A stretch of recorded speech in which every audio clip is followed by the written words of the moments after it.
ரிஷபராசிக்காரங்களுக்கு பார்த்தீங்கன்னா முதல்ல உங்களோட லக்னாதிபதியான சுக்கிரன் வந்து 11ஆம் வீட்டில் இருக்காரு. முக்கியமாக பார்த்தீங்கன்னா இந்த ரிஷபராசிக்காரங்களுக்கு இந்த டைம் பீரியட்ல நிறைய பணம் ஸோ இங்கே என்னன்னா பரிவர்த்தனை யோகா ஆச்சு. ஸோ இது வந்து லாபங்கள் சம்பாதிக்கிறதுக்கு இது ரொம்ப ரொம்ப நல்ல டைம் பீரியடு ரிஷபராசிக்காரங்களுக்கு. ரிஷபராசிக்காரங்க ஏதாச்சும் ஒரு மணி தேவை உங்களுக்கு இருக்குதுன்னு வச்சுக்கோங்க.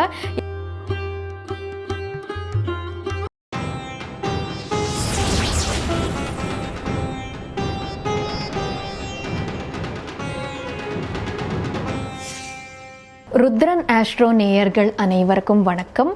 நான் உங்கள் ஆஸ்ட்ராலஜர் வர்ஷினி.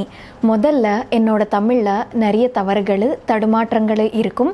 காரணம் என்னோட பூர்வீகம் தமிழ் இல்லை. அதனால என்னோட தமிழில் ஏதாச்சும் குறைபாடுகள் இருந்தால் என்னை மன்னிச்சிடுங்க. இப்போ நம்ம இந்த 2025 பிப்ரவரி மாதத்துக்கான பலன்கள் பற்றி தெரிஞ்சுக்கலாம்.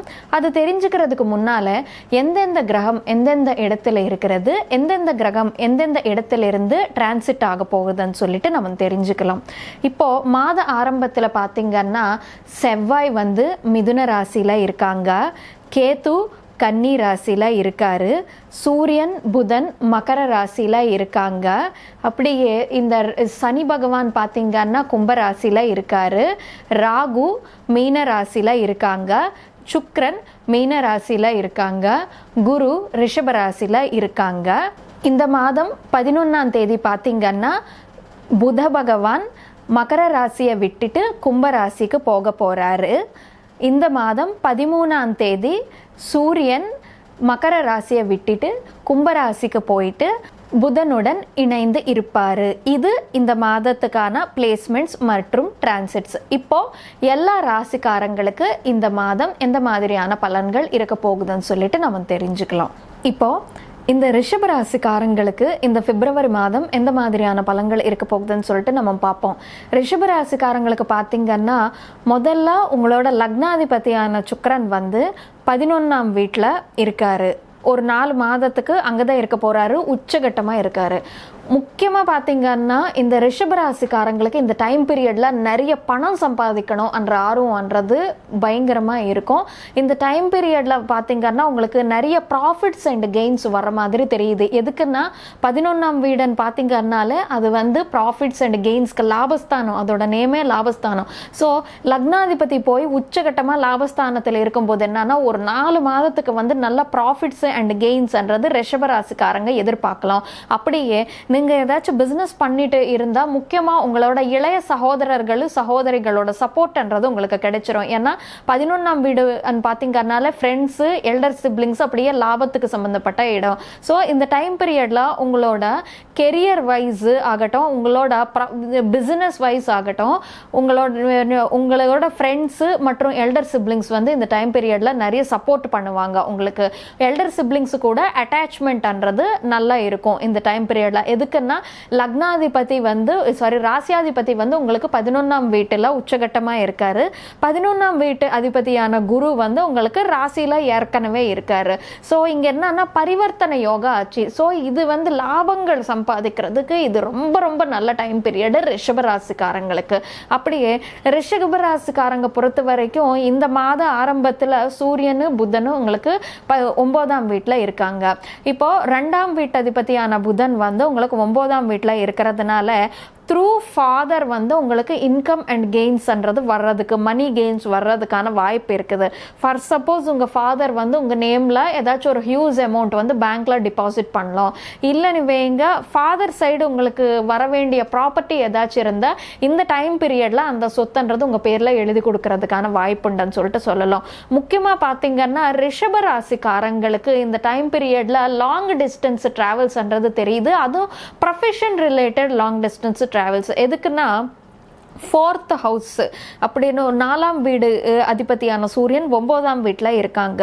ஸோ 4ஆம் வீடுன்னு பார்த்திங்கனால நம்ம சொந்த நாடு, 9ஆம் வீடு பார்த்திங்கன்னா லாங் ஜெர்னிஸ். ஸோ இங்கே சொந்த நாடை விட்டுட்டு வந்து லாங் ஜெர்னி பண்ணுறது தெரியுது. அதுவும் 2ஆம் வீடு அதிபதி பண வீட்டுக்கு அதிபதியான புதனோட இணைந்து இருக்காங்க. ஸோ ஏதாச்சும் ஒரு ஒர்க்கு வியாபாரம் சம்பந்தமாவோ இல்லாட்டி உங்கள் ஒர்க் ரிலேட்டட் பர்பஸாவோ வந்து நீங்கள் வேறு நாட்டுக்கு போகிறதுக்கான வாய்ப்பு இருக்குது. இல்லை சொந்த நாட்டிலேயே வந்து ஒரு 300 கிலோமீட்டர் 400 கிலோமீட்டர் தாண்டி இருக்கிற ஒரு இடத்துக்கு போகிறதுக்கான வாய்ப்பு உண்டு. அந்த இடத்துக்கு போகிறது மூலமாக வந்து உங்களுக்கு இன்கம் அண்ட் கெயின்ஸ்ன்றது வர்றதுக்கான வாய்ப்பு உண்டுன்னு சொல்லிட்டு சொல்லலாம். முக்கியமாக இந்த டைம் பீரியடில் வந்து ரிஷபராசிக்காரங்க ஏதாச்சும் ஒரு மணி தேவை உங்களுக்கு இருக்குதுன்னு வச்சுக்கோங்க. அட்லீஸ்ட் ஏதாச்சும் ஒரு லாங் டிஸ்டன்ஸில் இருக்கிற திருக்கோயில் சந்தர்சனம் பண்ணிட்டு வாங்க. எதுக்குன்னா 9ஆம் வீடு வந்து பக்திக்கு சம்பந்தப்பட்ட இடம்.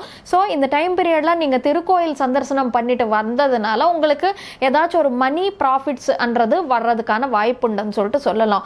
அப்புறமா பார்த்தீங்கன்னா இந்த ஒரு 13ஆம் தேதி சூரியன் வந்து 9ஆம் வீட்டை விட்டுட்டு உங்களோட 10ஆம் வீட்டுக்கு போக போறாரு.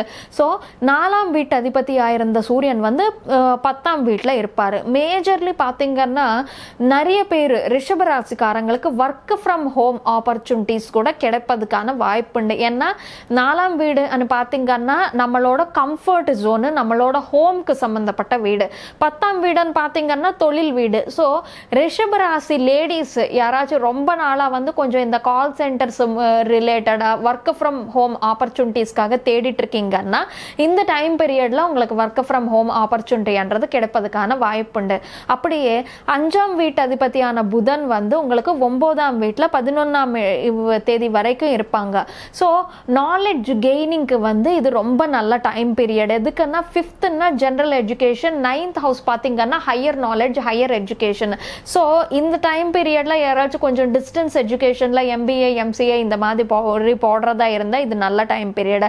இல்லைன்னா ஏதாச்சும் ஒரு கோர்ஸ்ன்றது ரொம்ப நாளாக வந்து ஏதாச்சும் ஒரு கோர்ஸ் நீங்கள் கற்றுக்கிறதா இருந்தால் இந்த டைம் பீரியடில் உங்களுக்கு அந்த கோர்ஸ்ன்றது கோர்ஸ்க்கு அப்ளை பண்ணுறதுக்கான நல்ல டைம் பீரியட்னு சொல்லலாம். அப்படியே 5ஆம் வீட்டு அதிபதியான புதன் வந்து உங்களுக்கு 10ஆம் வீட்டுக்கு போக போகிறாரு 11ஆம் தேதிக்கு அப்புறமா. ஸோ இந்த டைம் பீரியடில் உங்களுக்கு கிரியேட்டிவ் ரிலேட்டட் தொழில் பண்ணுற அத்தனை பேருக்குமே வந்து இது ரொம்ப நல்ல டைம் பீரியட்னு சொல்லலாம். எதுக்குன்னா 5th ஹவுஸ் வந்து நமக்கு creativity related house. So content writers ஆகட்டும், இல்லாட்டி யூடியூப் சேனல்ஸ் வச்சிருக்கிறவங்க ஆகட்டும், ரிஷபராசிக்காரங்க, இல்லை எதா இருந்தாலும் உங்களோட தொழில் வந்து கிரியேட்டிவிட்டிக்கு ரிலேட்டடாக இருக்குதுன்னு வச்சுக்கோங்க.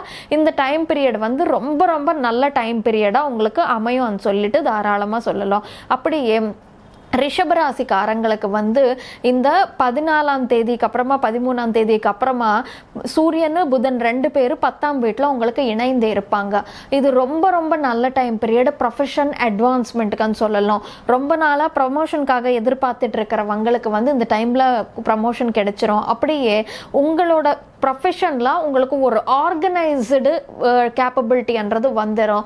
இல்லை ஏதாச்சும் ஒரு ஒரு ஷார்ட் டர்ம் ப்ராஜெக்ட்ன்றது கிடைச்சிட்டு அந்த ப்ராஜெக்ட்டுக்கு வந்து நீங்கள் தலைவனாவோ தலைவியாவோ இருக்கலாம். அந்த ப்ராஜெக்டை முழுக்க ஆர்கனைஸ் பண்ணக்கூடிய ஒரு பொறுப்புன்றது உங்கள் மேலே இருக்கிறதுக்கான வாய்ப்புண்டுன்னு சொல்லிட்டு சொல்லலாம். இப்போ ரிஷபராசிக்காரங்களுக்கு பார்த்தீங்கன்னா 7ஆம் வீட்டு அதிபதியான செவ்வாய் வந்து உங்களுக்கு 2ஆம் வீட்டில் இருக்காங்க.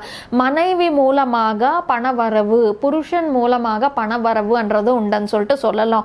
இன்கேஸ் அது 2ஆம் வீடு பார்த்தீங்கன்னா நமக்கு வெல்த் ஹவுஸ். ஸோ வெல்த் ஹவுஸில் செவ்வாய் இருந்தாக்கா நமக்கு லேண்டட் ப்ராப்பர்ட்டிஸ் கூட நமக்கு வரலாம். இன்கேஸ் உங்கள் ஒய்ஃப் சைடு ஏதாச்சும் ஒரு லேண்டட் ப்ராப்பர்ட்டி இருக்குது, அது வந்து இஷ்யூலாம் போயிட்டு இருக்குதுன்னு வச்சுக்கோங்க. அந்த ப்ராப்பர்ட்டி வந்து இந்த டைம் பீரியடில் உங்களுக்கு கிடைப்பதுக்கான வாய்ப்புண்டுன்னு சொல்லிட்டு சொல்லலாம். அப்படியே இன்கேஸ் வந்து உங்களோட ஹஸ்பண்ட் சைடு ஏதாச்சும் ஒரு ப்ராப்பர்ட்டி வாங்குறதுக்கு வாய்ப்புண்டுன்னு சொல்லிட்டு சொல்லலாம். அப்படியே பார்த்தீங்கன்னா இந்த 12ஆம் வீட்டு அதிபதி கூட செவ்வாய் தான் உங்களுக்கு. அவர் 2ஆம் வீட்டில் இருந்தாக்க என்ன நடக்கும்னா இந்த ஃபாரின் லேண்ட்ஸ் மூலமாக வந்து பண வரவுன்றது வர்றதுக்கான வாய்ப்புண்டுன்னு சொல்லலாம்.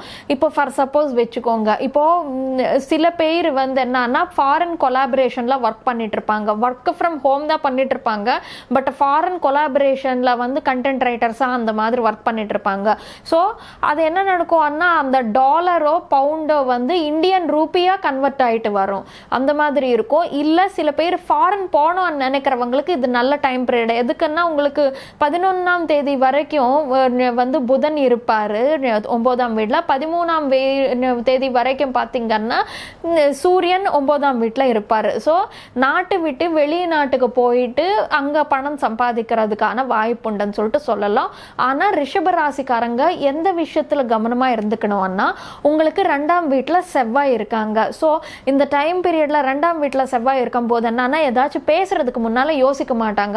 ஆமாம் நான் அப்படி தான் பண்ணுவேன், என்ன அதுக்கு இப்போ அந்த மாதிரி கொஞ்சம் என்னன்னா கட்டியாக சொல்லுவாங்க. ஸோ சில பேர் உங்களுக்கு சண்டைக்கு இழுக்கிறவங்க சில பேர் இருப்பாங்க. இருந்தாலுமே சரி என்னன்னா நீங்கள் பொறுமையாக பேச ட்ரை பண்ணுங்க. அது கட் டு த்ரோட் அந்த மாதிரி இருக்காமல் இருந்தால் போதும், நல்லது. மற்றபடி ரிஷபராசிக்காரங்களுக்கு இந்த மாதம் முழுக்க நல்ல பலன்கள் தான் எனக்கு தெரியுது. இந்த மாதம் முழுக்க எல்லா விதமான நல்ல பலன்கள் உங்களுக்கு அமையணும்னு சொல்லிட்டு அந்த கடவுள்கிட்ட வேண்டிக்கிட்டு சர்வே ஜனா சுகினோபவந்து. ருத்ரன் ஆஸ்ட்ரோ நேயர்களுக்கு சின்ன அறிவிப்பு. இந்த மாதிரி மாத பலன்கள், பேர்ச்சி பலன்கள், ராசி பலன்கள் தொடர்ந்து பார்க்க ருத்ரன் ஆஸ்ட்ரோ யூடியூப் சேனலுக்கு சப்ஸ்கிரைப் பண்ணிக்கோங்க. பக்கத்தில் இருக்கிற பெல் ஐக்கானையை கிளிக் பண்ணிக்கோங்க. அப்படியே இந்த வீடியோ உங்களுக்கு பிடிச்சிருந்தா லைக் பண்ணுங்கள், ஷேர் பண்ணுங்கள், மறக்காமல் காமெண்ட் செஷனில் காமெண்ட்டு பண்ணிவிடுங்க.